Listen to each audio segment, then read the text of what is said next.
নমস্কার বন্ধুরা, কেমন আছো? আমি ভীষণ ভালো আছি। আজকে সকাল সকাল বর বাজার গিয়েছিল, আর শীতকাল তো প্রায় দোরগোড়ায়।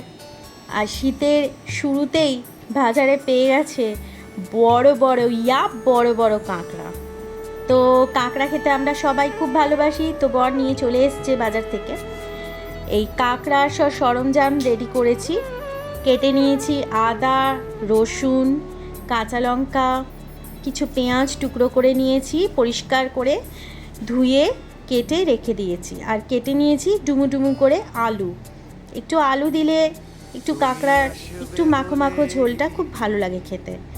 এবার আমি মিক্সিতে পুরো মশলাটা একসাথে রেডি করে নিচ্ছি। পেস্ট করে নেব। পেঁয়াজ, আদা, রসুন আর কাঁচা লঙ্কা দিয়ে দিলাম মিক্সির বাটিতে। এবার পুরোটা একসাথে আমি পেস্ট করে নেব। তো পেস্ট করতে যতটুকু সময় লাগে হয়ে গেছে আমার পেস্ট। এবারে এই পেস্টটা আমি একটা বাটিতে, পরিষ্কার বাটিতে আমি নিয়ে নিলাম। মানে রান্না করতে তাহলে অনেকটা সুবিধে হয়, মিক্সির বাটি থেকে নিতে অনেক সময় অসুবিধা হয়, তো সেই জন্য দিয়ে দিলাম কড়াইতে সর্ষের তেল। এইবার আমি একটু বেশি করে তেল দিলাম। এইবার আমি কাঁকড়াগুলো তেলে ছাড়বো ভাজার জন্য। খুব পরিষ্কার করে কাঁকড়াগুলো ধুয়ে নিয়েছিলাম, নুন মাখিয়ে একটু হালকা গরম জলে কাঁকড়াগুলো আমি ধুয়ে নিয়েছি। এরপর তেল গরম হওয়ার পর আস্তে আস্তে কাঁকড়াগুলো আমি ছেড়ে দিলাম তেলে। আস্তে আস্তে ছেড়ে হালকা হালকা করে ভেজে নিতে হবে। কাঁকড়া তো বেশি ডিপ ফ্রাই হয় না, হালকা করেই ভাজতে হবে। তো ভাজতে ভাজতে যথারীতি কাঁকড়ার রঙগুলো চেঞ্জ হয়ে যায়, লাল হয়ে গেছে, কি সুন্দর লাগছে দেখতে। দেখো, অসাধারণ, বেশ সুন্দর সুন্দর লাল লাল বড় বড় দাঁড়া। আহা, কি ভালো লাগছে দেখতে। তো এইভাবে হালকা করে তেলে আমি কাঁকড়াগুলো অল্প নুন হলুদ মাখিয়ে ভেজে নিলাম। এবার আমি একটা বাটিতে তুলে নিচ্ছি। আমার ভাজা হয়ে গেছে কাঁকড়াগুলো, এবার আমি তুলে নিলাম। এবার আমার কড়াইতে যে তেলটা আছে তাতেই আমার কাজ হয়ে যাবে বাকি রান্নাটা, সেজন্য আমি এক্সট্রা তেল আর দিলাম না। হয়ে গেছে আমার কাঁকড়া ভাজা। এবার আমি কড়াইতে আলুগুলো ভেজে নিচ্ছি। আলুগুলো আগে থেকে ভেজে নিলে তাহলে যখন আমি মশলাটা কষবো আমাকে আলুটা দিয়ে বেশিক্ষণ রাখতে হবে না। আলুটা মশলার সাথে কষলেই তাড়াতাড়ি সিদ্ধ হয়ে যাবে, সেই জন্য আমি আগে থেকে আলুগুলো হালকা করে ভেজে নিলাম। এবার আমি আমার কাঠের একটা ছোট্ট হামানদিস্তা আছে, সেখানে আমি কিছু মশলা গুঁড়িয়ে নিই। তো গুঁড়িয়ে নিলাম আমি গোটা গরম মশলা, দারচিনি, 3টে এলাচ আর 2-3টে লবঙ্গ। তো গুঁড়িয়ে নিয়ে দিয়ে দিলাম আমি গরম তেলে, গন্ধটা যাতে ফ্লেভারটা খুব সুন্দর বেরোয়। তারপরে আমার যে মিক্সিতে মশলাটা বেটেছিলাম সেই মশলাটা আমি দিয়ে দিলাম পুরোটা।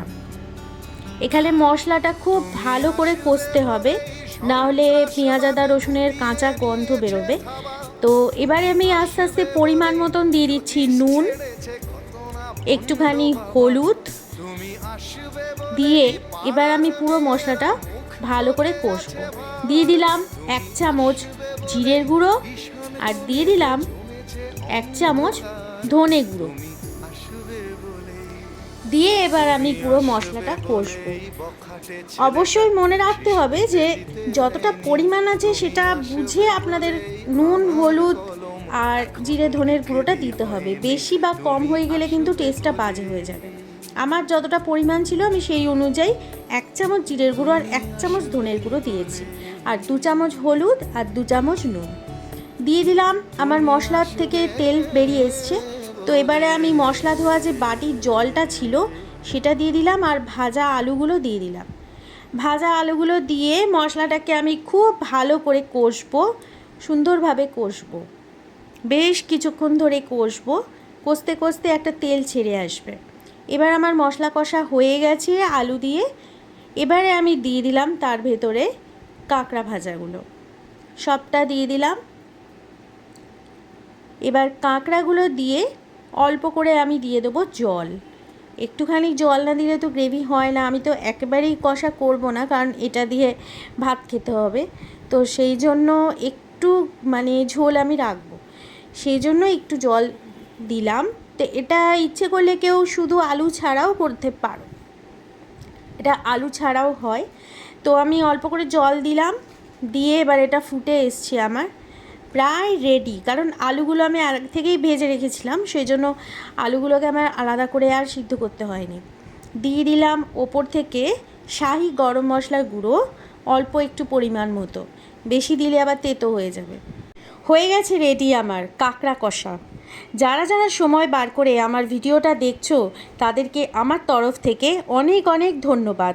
ভিডিওটি ভালো লাগলে একটা লাইক আর সাবস্ক্রাইব করে দিও।